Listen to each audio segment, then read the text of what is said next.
사도신경으로 신앙 고백 드리겠습니다. 전능하사 천지를 만드신 하나님 아버지를 내가 믿사오며 그 외아들 우리 주 예수 그리스도를 믿사오니 이는 성령으로 잉태하사 동정녀 마리아에게 나시고 본디오 빌라도에게 고난을 받으사 십자가에 못 박혀 죽으시고 장사한 지 사흘 만에 죽은 자 가운데서 다시 살아나시며 하늘에 오르사 전능하신 하나님 우편에 앉아 계시다가 저리로서 산자와 죽은 자를 심판하러 오시리라. 성령을 믿사오며 거룩한 공회와 성도가 서로 교통하는 것과 죄를 사하여 주시는 것과 몸이 다시 사는 것과 영원히 사는 것을 믿사옵나이다. 아멘.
오늘 은혜 받으실 하나님의 말씀은 마태복음 26장 6절에서부터 13절까지의 말씀입니다. 예수께서 베다니 나병 환자 시몬의 집에 계실 때에 한 여자가 매우 귀한 향유 한 옥합을 가지고 나와서 식사하시는 예수의 머리에 부으니 제자들이 보고 분개하여 이르되 무슨 의도로 이것을 허비하느냐, 이것을 비싼 값에 팔아 가난한 자들에게 줄 수 있었겠도다 하거늘 예수께서 하시고 그들에게 이르시되 너희가 어찌하여 이 여자를 괴롭게 하느냐, 그가 내게 좋은 일을 하였느니라. 가난한 자들은 항상 너희와 함께 있거니와 나는 항상 함께 있지 아니하리라. 이 여자가 내 몸에 이 향유를 부은 것은 내 장례를 위하여 함이니라. 내가 진실로 너희에게 이르노니 온 천하에 어디서든지 이 복음이 전파되는 곳에서는 이 여자가 행한 일도 말하여 그를 기억하리라 하시니라. 아멘.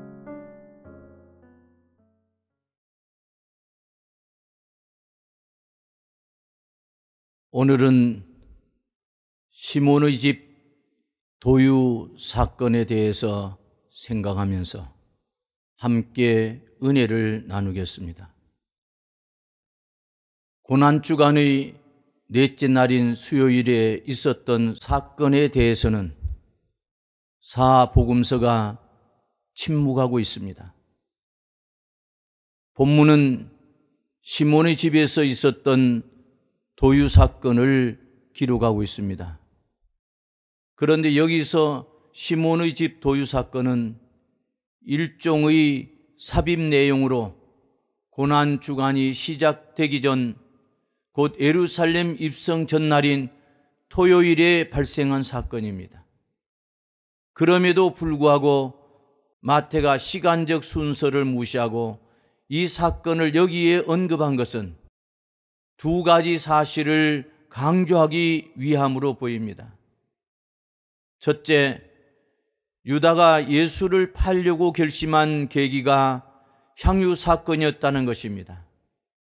이러한 사실은 본문의 병행 기사인 요한복음 12장 1절에서 8절에서 이 여자를 책망한 자는 가룟 유다로 나와 있다는 데서도 암시를 받을 수 있습니다. 둘째, 예수께서 헌신적 봉사를 하여 그의 장사를 준비한 마리아와 예수를 팔아 죽음에 넘겨주려는 배반자 가룟 유다의 대조적 모습을 비교하여 드러내기 위함입니다. 본문 7절에 보면 한 여인이 예수께 향유를 부은 사건이 나옵니다. 요한의 기록에 의하면 이 여인은 나사로의 누이자 마르다의 동생이었던 베다니의 마리아였던 것으로 나옵니다. 그리고 이 여인이 예수님께 부은 향유는 당시 가격으로는 300데나리온에 해당하는 것이었습니다. 300데나리온이란 노동자의 1년 소득과 맞먹는 엄청난 액수입니다. 이처럼 귀한 향유를 그녀는 아낌없이 주님께 부어드린 것입니다. 그렇다면 이 여인, 곧 마리아가 이처럼 그 비싼 향유를 부어드린 이유가 무엇일까요? 그것은 그녀가 진정으로 주님을 사랑했기 때문입니다. 누군가를 사랑하면 그에게 주는 것이 아깝지가 않습니다. 마찬가지로 주님을 사랑하는 사람은 그것이 무엇이든 주님께 드리기를 기뻐합니다. 주님을 사랑하는 사람은 자기의 모든 것을 드려서라도 주님께서 기뻐하시는 일을 하고자 소원합니다. 우리에게는 진정 마리아의 마음이 있어야 하겠습니다.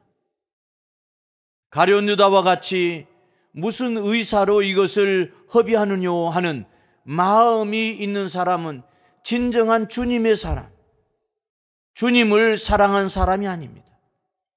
8절 9절은 마리아가 주님께 향유를 부어드린 일에 대한 제자들의 비판입니다. 그들은 비싼 향유를 주께 부어드린 일을 쓸데없는 허비라고 하였습니다. 여러분, 허비 또는 낭비는 어떤 개념입니까? 가치도 없는 것에 물질과 힘과 시간들을 투자하는 것을 가리킵니다.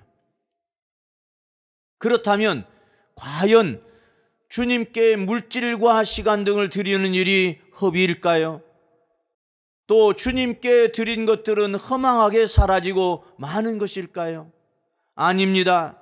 오히려 증가되고 증폭되어 돌아옵니다. 제자들은 아직도 주님이 누구신지 모르고 있습니다. 주님은 없는 것도 있게 하시는 능력의 주이십니다. 조그마한 것을 드려도 풍성하게 갚아주시는 분이십니다. 심는 자에게 씨와 먹을 양식을 주시는 이가 너희 심을 것을 주사 풍성하게 하시고 너희 의의 열매를 더하게 하시니라고 성경은 분명하게 고린도후서 9장 10절을 통해서 말씀하고 있습니다. 여러분, 오병이어의 기적을 생각해 보십시오. 어린아이가 가지고 온 보리떡 5개와 물고기 2마리는 겨우 자기의 배만을 채울 수 있을 정도의 양이었습니다. 그러나 그것을 주님께 드리니 장정만 세워 5,000명이 실컷 먹고도 12바구니나 남길 만큼 엄청난 양으로 증가되었습니다. 성도 여러분, 주께 드리는 것은 아무리 드려도 낭비되는 일이 없습니다. 증가하여 되돌아옵니다. 자기뿐 아니라 다른 여러 사람을 이롭게 만듭니다. 그러므로 우리는 제자들처럼 단순한 경제의 이론으로만 우리의 봉헌 행위를 계산하지 말아야 합니다.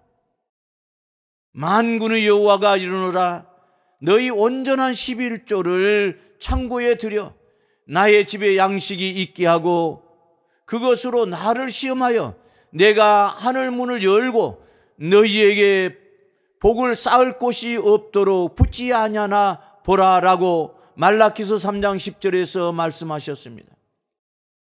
여러분, 하나님께 드리는 것은 결코 낭비가 아닙니다.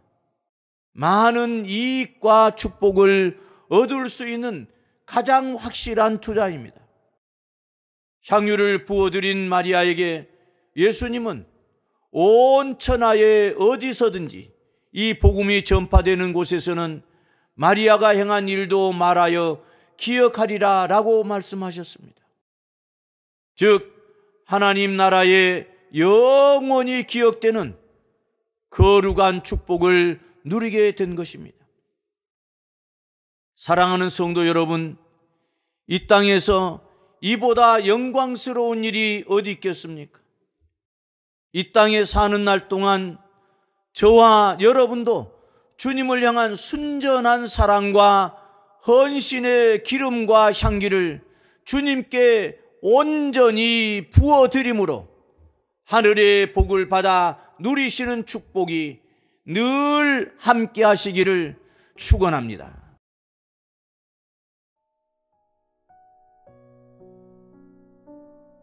사랑하시는 아버지 하나님, 오늘은 우리 교회 교육기관과 교육기관 출석 목표를 위해서 기도합니다. 먼저 교육기관을 맡은 교역자들과 교사들에게 성령으로 충만케 하여 주시고 학생들을 잘 가르치고 지도할 수 있도록 은혜를 베풀어 주시옵소서. 그리고 우리 광장교회 모든 학생들에게 하나님께서 은혜를 베풀어 주셔서 예수 그리스도를 확실하게 영접하게 하시고 구원의 확신을 갖게 하여 주옵소서.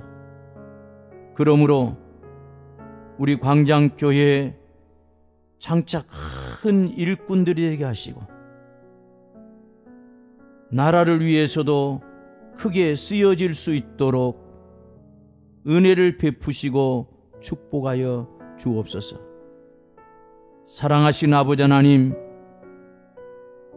우리 교회 유치부, 유초등부, 중고등부, 청년대학부 각 기관 출석 목표들이 있습니다. 이 출석 목표들이 꼭 이루어지게 하여 주시옵소서. 예수님의 이름으로 기도하옵나이다. 아멘.